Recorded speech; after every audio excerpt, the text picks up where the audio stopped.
ही यात्रा घडून आणली। अतिशय चांगल्या पद्धतीचं काम त्यांनी या मतदारसंघामध्ये उभं केलं। ही श्रावण बाळाची भूमिका त्या ठिकाणी घेतली म्हणून त्यांच्या पाठीमागं या शिरूर हवेतील सर्वसामान्य जनतेचं पुण्य उभं राहिलं।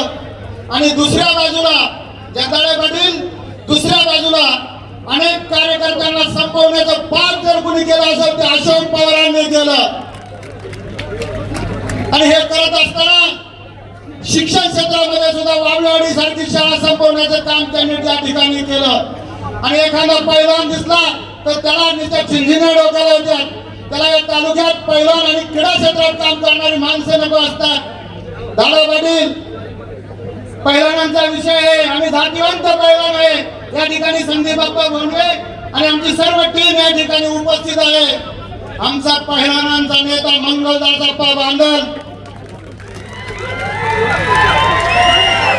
आमचा पैलवानांचा नेता मंगलदास अप्पा बांदल यांच्या विचाराचा एक ना एक कार्यकर्ता आणि या पुणे जिल्ह्यातला एक ना एक पैलवान माऊली आबांना निवडून आणण्यासाठी या ठिकाणी काम करणार आहे।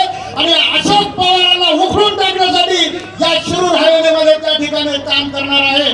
माऊली आबांच्यासाठी त्यांनी मांडवांच्या त्यांच्या वाढदिवसाच्या कार्यक्रमामध्ये माऊली आबा सांगितलं होतं की आबा माझ्या उमेदवारी 2009 सालच्या विधानसभेला तुम्ही जे काम केलं हवेलीमधनं ते अतिशय मोठ्या प्रमाणात केलं।